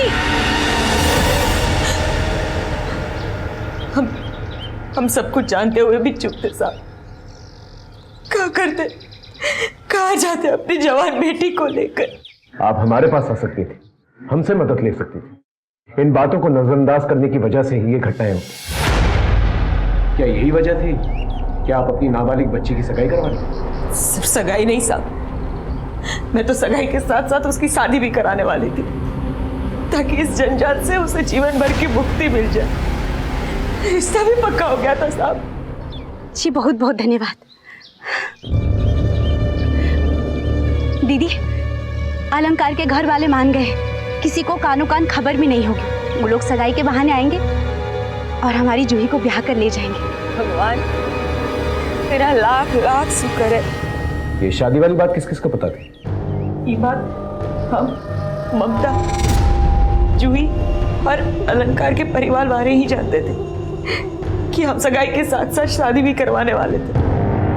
पर कहीं ना कहीं से गजेंद्र को इस बात का पता चल गया होगा, इसीलिए उसने अपने बच्चे के साथ। अब धीरज रखिए। विद्या, इस मामा के सम्मान का प्रबंध करो। साहब हमने कुछ नहीं किया, वो दीदी पगला गई है। हम तो सीधे ऑफिस से ठेके पर गए थे, पूरा साहब नहीं थे साहब। तेरी भांजी की सगाई थी और तू ठेके पे गया था। वो सब हमारे मर्जी के खिलाफ हो रहा था। हम उनको कितना समझाएं कि वो नाबालिग है, बच्ची है, ये अपराध है, लेकिन वो मानने को तैयार नहीं था साहब। तो हम गुस्से में बाहर चले गए। वो नाबालिग है इसलिए परेशान था, या तेरे हाथ से ना निकल जाए इसलिए परेशान था? हाथ लगाता था ना उसे तू, इसलिए उसका रेप कर दिया ताकि घर में पड़ी रहे, फिर उसके साथ तू कुछ भी कर सकता है। नहीं साहब, इतने गंदे आदमी नहीं है हम। तू जितना सोचता है ना उससे भी ज्यादा गंदा है तू। अपनी भांजी की इज्जत पे हाथ डालता है। शाम को ठेके पे गया था, रात कहाँ गुजारी? दोस्त के घर गए थे साहब। दोस्त का नाम बता। उमेश। पता बोल। लेके जाओ उसे, अच्छी तरह से खातिरदारी करना। हमने कुछ नहीं किया साहब, हमने कुछ नहीं किया। इस मामा की सारी डिटेल्स निकल और जूही पे मिले सीमेन का डीएनए इसके डीएनए से मैच करके देखा। राकेश, जूही को स्कूल के रास्ते से उठाया गया और फिर उसका रेप किया गया। सर इसकी भी तो पॉसिबिलिटी बनती है कि किसी आवारा लड़कों के ग्रुप का काम हो। ऐसे ही रैंडमली लड़की को उठाया, रेप किया और फिर सड़क पर फेंक के चले गए। हो सकता है। इन आवारा लड़कों के ग्रुप के बारे में पता करो गांव जाकर।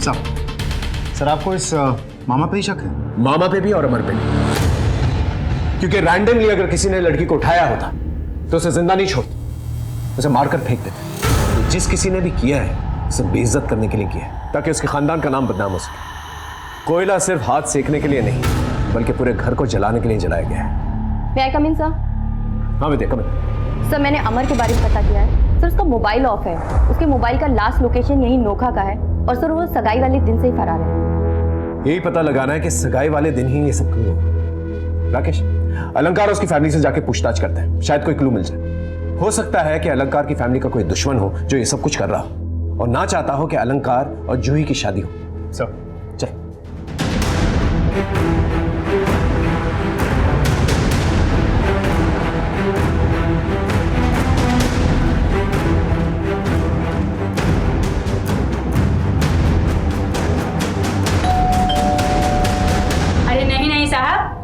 हमरा किसी से झगड़ा वगड़ा और दुश्मनी नहीं है। आपके होने वाले रिश्तेदार के घर पे इतनी बड़ी घटना घट गई और आप देखने भी नहीं गए।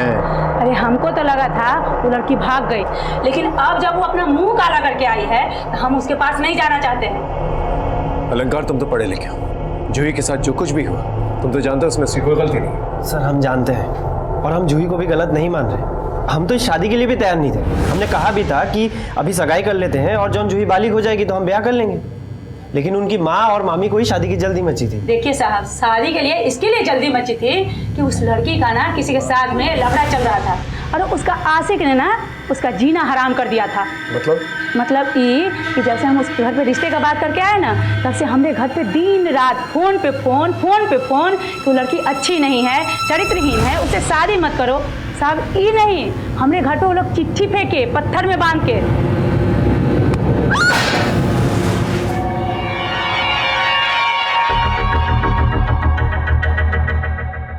वो चिट्ठी है आपके पास? जी। प्लीज रखिए।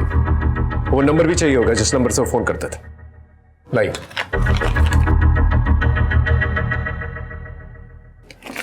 चलो।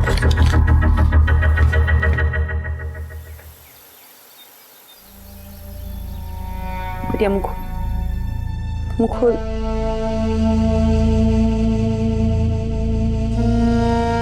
चला बेटिया।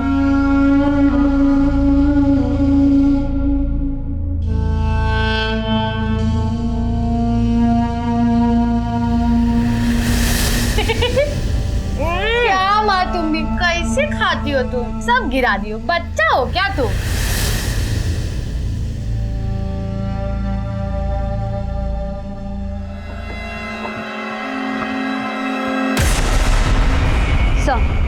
सर मैंने गजेंद्र के बारे में पता किया। सर उस दिन वो अपने दफ्तर गया था और उसके बाद दारू के ठेके पर। लेकिन सर उसने जो पता दिया था वहाँ उमेश नाम का कोई आदमी नहीं है। राकेश, इस मामा को ठंड कुछ ज्यादा ही लग रही है, उसके लिए कंबल का प्रबंध करना सर।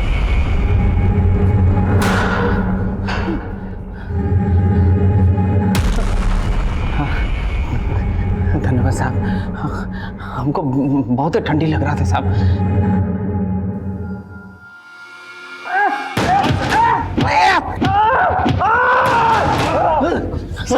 पुलिस वालों से झूठ बोलता है, गलत पता देता है। ये क्यों नहीं कहता कि सारी रात जूही के साथ गलत काम कर रहा था? बोल। हमने झूठ बोला था, लेकिन हम जूही के साथ नहीं थे साहब। किसके साथ था? बोल। हम धंधे वाले के पास गए, पीला कुटी में साहब। सच बोल रहा है? हाँ साहब। राकेश, पता करो ये सच बोल रहा है कि नहीं, और अब की बार ये झूठ बोल रहा होगा ना तो इसकी खाल में भूसा भर देना। जूही के मामा गजेंद्र से हम सच उगलवाने में लगे हुए। पुलिस टीम पूरी मुस्तैदी से अमर को ढूंढ रही थी।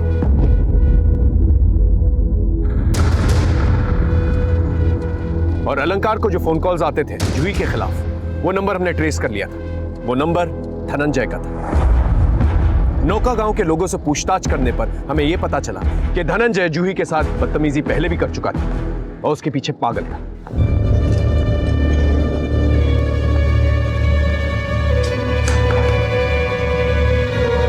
कहाँ हुआ साहब? धनंजय कहाँ है?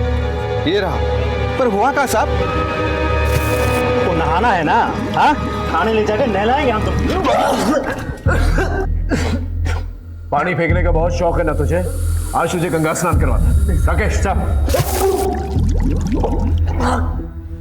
अलंकार को तूने ही फोन किया था ना जूही के खिलाफ, ताकि उसकी शादी टूट जाए। ये देख, ये रहे तेरे फोन रिकॉर्ड्स, ये देख।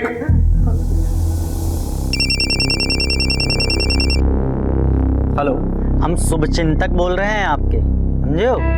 जरा एक बात ध्यान से सुनिएगा। वो जो लड़किया के चक्कर में पड़े हैं ना आप, बहुत ही बड़ी चरित्रहीन है। पता नहीं कितने लड़का लोगन के साथ घूमती है वो। क्या बकवास है? अरे काहे अपनी जिंदगी बर्बाद कर रहे हो? और बाकी तुम्हें जूठन खाने का इतना ही शौक है तो फिर खाइए जूठा, हमको क्या। हम कुछ नहीं किए साहब, हम जूही से बहुत प्यार करते थे तो गुस्सा में आकर के अलंकार को फोन कर दिए साहब। सर फोन किया था तूने? चिट्ठी नहीं लिखी थी? नहीं साहब, हम कोई चिट्ठी नहीं लिखे साहब। नहीं लिखी तूने चिट्ठी? ये देख। नहीं साहब, हम नहीं लिखे हैं कोई चिट्ठी नहीं। सच बोल रहा है? भगवान का धोखा है साहब। राकेश पता करो उस दिन कहाँ था ये, और ये भी पता करो अगर चिट्ठी इसने नहीं लिखी तो फिर किसने लिखी।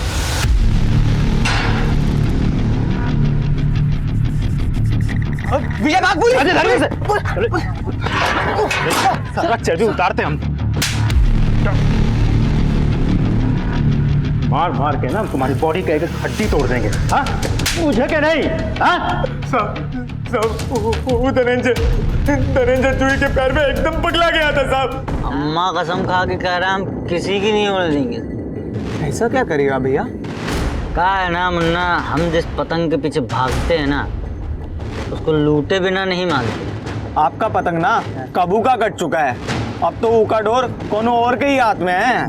देखो मुन्ना, अगर वो इज्जत से नहीं मानेगी ना तो हम इज्जत उतार देंगे, समझे?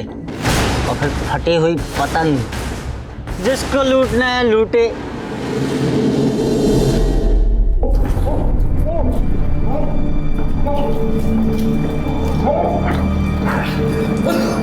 इज्जत से नहीं मानी तो इज्जत उतार दूंगा।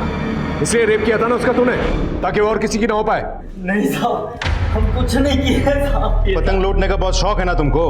हाँ, छत पे ले जाके भगाते इसको, देखते कितने पतंग लूट पाता है ये।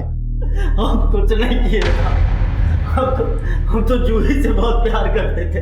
जूही, जूही रुक, जूही, जूही, जूही रुक। इतना जल्दी है ना तुमको शादी करने की? साला हम ही भर देते हैं तुम्हारी मांग। क्या कर रहे हो धनंजय सब? तुम जानती हो ना हम तुमसे कितना प्यार करते हैं। और तुम अभी तक नहीं समझे हो कि हम तुमसे कितना नफरत करते हैं। और क्या है ये सब बकवास? वो दिन का मार भूल गए हो? जूही, हम तुमसे प्यार करते हैं, करके देखो तुम्हें सगाई, उसके बाद जो होगा ना देखना तुम। हम सोचे थे कि सगाई है, हो जाने देते हैं, लेकिन शादी नहीं होने देंगे, बवाल मचा देंगे। हम साहब उसका रेप नहीं की। अगर तूने कुछ किया है ना तो मैं तुझे नहीं छोड़ूंगा, समझा?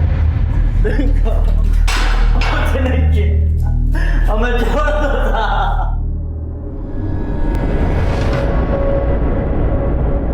कुछ बताया जूही ने? ना,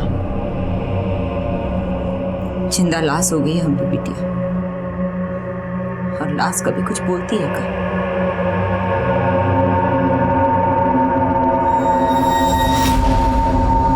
सर, हमने अलंकार से मिले लेटर की हैंडराइटिंग को वेरीफाई करवाया। वो धनंजय की हैंडराइटिंग नहीं है, स्कूल टीचर अमर की हैंडराइटिंग है सर। इस धनंजय का डीएनए मैच करके देखा, और ये भी पता करो जिस दिन जूही किडनैप हुई थी उस दिन उसकी लोकेशन क्या थी। सर जूही अब भी कुछ बोलने की हालत में नहीं है। सर समझ नहीं आ रहा है कि सच्चाई का पता कैसे करें। हमें थोड़ा और इंतजार करना होगा।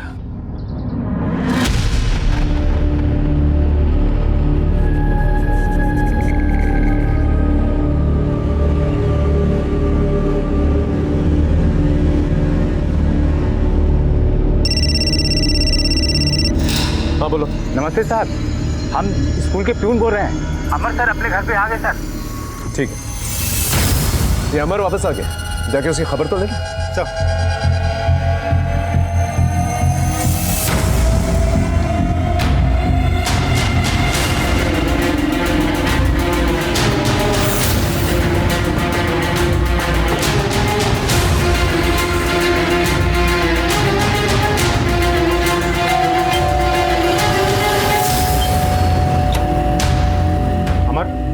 जी,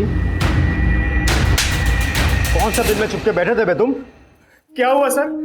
मैंने क्या किया? हम बताए तुमको तुम क्या किए हो? हाँ, जूही को अगवा किए, उसका रेप किए हो तुम। जूही के साथ? हमको तो पता भी नहीं है सर, हमने कुछ नहीं किया।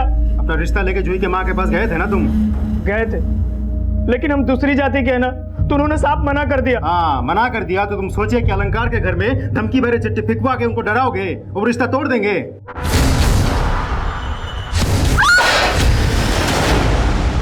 अब हमको ये बताओ, वो चिट्ठियां तुम ही लिखे हो ना? जी सर, मैंने ही लिखा था। और फिर भी जब वो नहीं माने तो तुम जूही को अगवा किए, उसका रेप किया, ताकि समाज में उसकी बदनामी हो, सगाई टूट जाए, रिश्ता टूट जाए, और घर वालों को मजबूरन तुमसे शादी करवाना पड़े। नहीं सर, हमने कुछ नहीं किया सर, हम सही कह रहे हैं, हम कसम से कह रहे हैं सर। अब हमको ये बताओ, तुम गायब कहाँ थे? फोन तुम्हारा बंद था? सर हम पटना गए थे माँ को बुलाने। हम सोचे कि जूही की माँ तो हमारी बात मानेगी नहीं, शायद हमारी माँ की बात सुनकर वो सगाई तोड़ दे, इसलिए हम माँ को बुलाने गए थे साहब। माँ हमारी आई है, देख लीजिए साहब। कहानी अच्छा बना लेते हो बेटा, अब बाकी के पार्ट हम तुमको पढ़ाएंगे जेल में। Sir sir sir sir sir sir हमने कुछ नहीं किया सर। जिंदा लाश हो गई है मेरी जूही।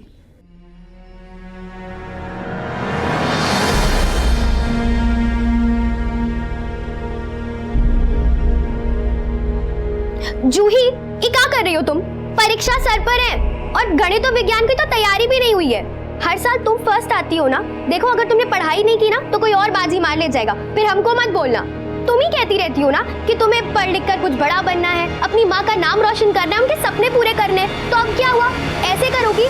पढ़ तो रही हो नहीं हो तुम।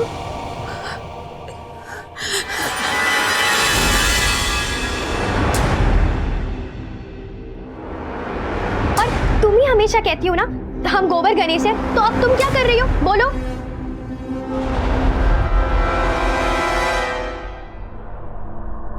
हमको सब गंदा कर दिया बरका, हम कहीं मुंह दिखाने लायक नहीं रहे बरका, हम आगे भी नहीं बढ़ पाएंगे बरका, हम आगे सपना भी नहीं पूरा कर पाएंगे बरका।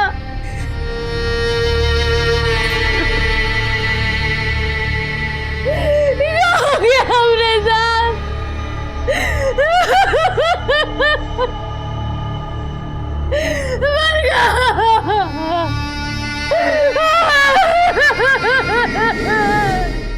हम डीएनए रिपोर्ट का इंतजार कर रहे थे। हमारी नजरों में धनंजय, अमर और गजेंद्र 3 सस्पेक्ट थे जो इस वारदात को अंजाम दे सकते थे। धनंजय अपनी जिद और बदले की भावना की वजह से, अमर ये सोचकर कि जूही की शादी कहीं और नहीं होगी तो मजबूरन उसी से करवा देंगे, भले वो दूसरी जाति का ही क्यों ना, और मामा की नीयत में तो पहले से ही खोट था। वो नहीं चाहता था कि जूही वो घर छोड़कर कहीं और जाए। हमने तीनों को कोर्ट में पेश किया, उनकी रिमांड मांगी, लेकिन कोर्ट ने एलिबाई के मद्देनजर तीनों को जमानत पर रिहा कर दिया। लेकिन हमारी नजर उन पर और भी बढ़ गई और फिर एक दिन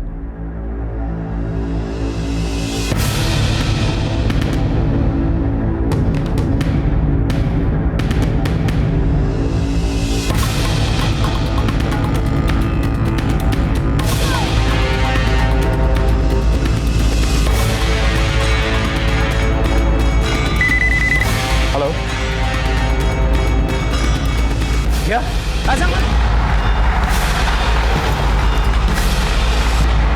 बाप को मर जाने दीजिए।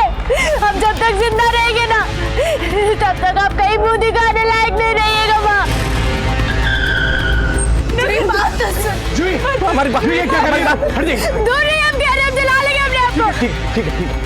देखो मैं मानता हूँ तुम्हारे साथ गलत हुआ है, लेकिन इसमें तुम्हारी और तुम्हारी माँ की कोई गलती नहीं। मेरी बात सुनो। हाँ, अच्छा ठीक है। देखो दूर जा रहे हैं, ठीक है, एकदम दूर। सब लोग, आप लोग प्लीज अंदर जाइए।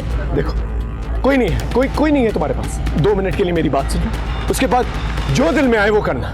मैं तुम्हें रोकूंगा भी नहीं, आई प्रॉमिस। अच्छा जी, जल्दी पानी लेकर आइए और देखिए घर में कम्बल मल है क्या? जी। मेरा खुद का ही 11 साल का बेटा है। मैं अच्छी तरह से जानता हूं तुम्हारी मां पर क्या बीत रही है, क्यों अपने आप को और अपनी मां को सजा दे रही। बेटा, तुम्हें शर्मिंदा होने की कोई जरूरत नहीं है। तुमने कोई गलत काम नहीं किया। जिन्होंने गलत काम किया है ना, उन्हें शर्मिंदा होने की जरूरत है। जूही, तुम्हारी जिंदगी सिर्फ थोड़ी देर के लिए थमी, खत्म नहीं हुई। तुम पढ़ना चाहती हो ना? हाँ, तो पढ़ो, अपने पैरों पर खड़े हो और उन सारी लड़कियों के लिए मिसाल बनो जो तुम्हारी तरह इस दर्द से गुजर रही। जिन्होंने तुम्हारे साथ ये गलत सलूक किया है ना, उन्हें सजा जरूर मिलेगी। हम देंगे उन्हें सजा, लेकिन उसके लिए हमें तुम्हारी मदद की जरूरत है। बोलो, हमारी मदद करोगी प्लीज?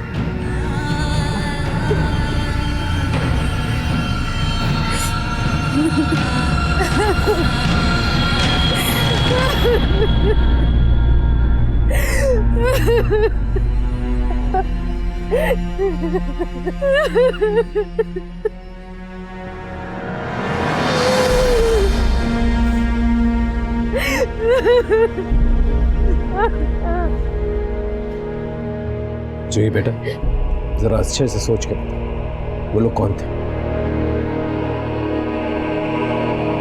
हमको नहीं पता। वो लोग मुंह पे गमछा बांधे हुए थे। कोई निशान, कोई मस्सा, कोई तिल, कोई भी ऐसी चीज जिसे हम उन्हें पहचान सकें?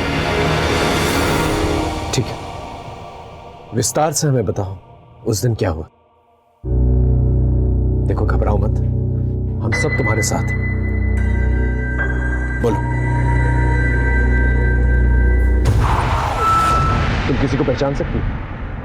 नहीं सर, हम बोले ना, उन लोगों ने मुंह पे गमछा बांध रखा, हम चेहरा नहीं देख पाए।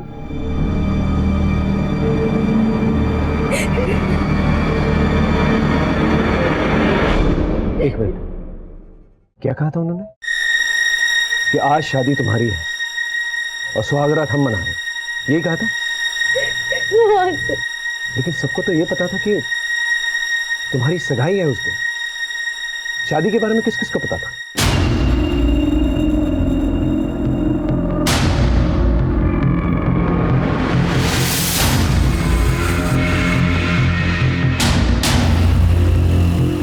उस दिन जूही की सगाई नहीं बल्कि उसकी शादी हो रही थी। ये बात सिर्फ आप लोगों को पता थी। ये बात आप लोगों ने किसी और को तो नहीं बताई? नहीं साहब, हमने तो किसी को नहीं बताया था। हमें पता था कि हम नाबालिग से शादी कराने जा रहे हैं अपने बेटे की। यही सोच के हम किसी को नहीं बताए कि कहीं हम ना फंस जाए।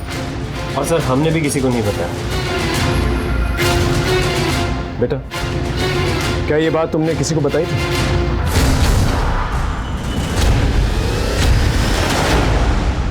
बरखा, उस दिन तुम जूही के साथ वापस आ रही थी ना? हाँ, लेकिन हमें बाबूजी के साथ डॉक्टर के पास जाना था, इसीलिए हम आधे रास्ते से वापस चले गए थे। कौन से डॉक्टर के पास गई थी? वो हमको याद नहीं है।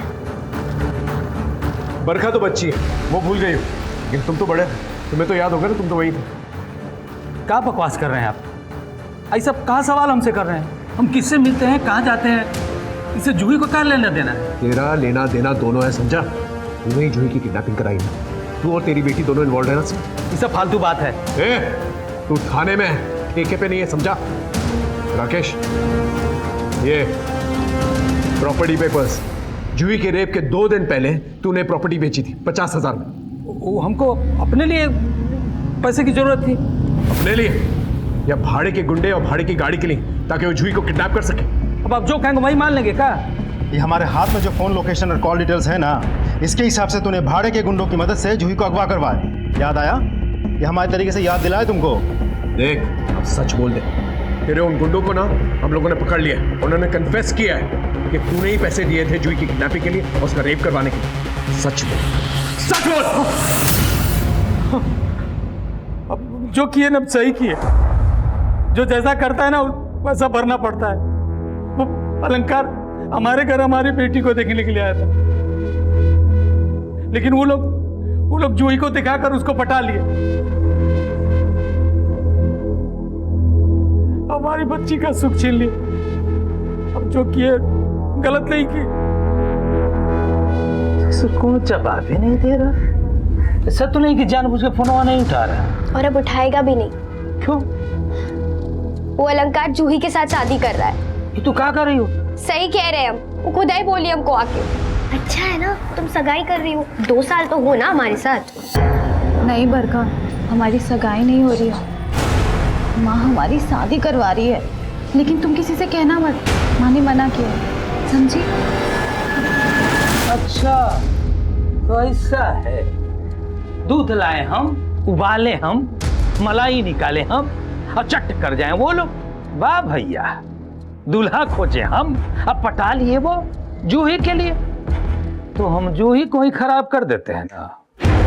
ससुरी जब भी ब्याह का सपना देखेगी उसका रूह कांप उठेगा। ससुरी का ब्याह होने वाला था और यहाँ इसका सुहाग रात हो रहा है। जूही का गोरी चमड़ा दिखा कर लड़के को फंसा था ना, हमने अपने लोगों से उसका मुंह काला करवा दिया। चल, तूने अपना गुनाह तो कबूल कर लिया, अब उन गुंडों का आता पता भी बता दे ताकि हम उन्हें अरेस्ट कर सकें। ये झूठ बोलकर आप सही नहीं किए। गुंडों से सुहागरात मनवाने का बहुत शौक है ना तुझे? अब सारी जिंदगी जेल की दीवारों के साथ सुहागरात मनाना। राकेश, अपने हवलदारों से कहो कि पुलिस के डंडे पे अच्छी तरह से तेल लगा के इसकी सुहागरात मनवाए और बरखा को बाल सुधार कर भेज दो। बरखा उसके पिता ओमकार ने जलन की वजह से जूही का रेप करवा दिया। ओमकार को उसकी सजा तो मिली, लेकिन जो जख्म जूही के परिवार को मिला उसे ठीक होने में काफी वक्त निकल जाएगा। कंचन जूही की शादी 16 साल की उम्र में करवाना चाहती थी, जो कि गैर कानूनी है, और कहीं ना कहीं उसकी ये जल्दबाजी एक वजह थी कि जूही के साथ ये सब कुछ हुआ। गजेंद्र जैसे कई लोग होते हैं जो अपने घर में रहने वाली लड़कियों या रिश्तेदारों के साथ गलत काम करने की कोशिश करते हैं। गजेंद्र, धनंजय और अमर जैसे लोगों को पहले ही सजा मिल जाए तो शायद कोई बड़ा अपराध होगा ही नहीं। सर, हाँ राकेश, पास के गांव शंकरगढ़ में एक लड़की का कत्ल हुआ है, हमें तुरंत निकलना होगा। Okay sir. इसी के साथ मैं सीनियर इंस्पेक्टर अश्विनी कुमार आपसे विदा लेता हूँ। फिर मिलेंगे एक नए एपिसोड के साथ। तब तक देखते रहिए क्राइम पेट्रोल 10 तक। मकसद बताना नहीं, बचाना है। जय हिंद। क्राइम पेट्रोल के ऐसे ही मजेदार एपिसोड्स देखने के लिए हमारे चैनल को सब्सक्राइब करें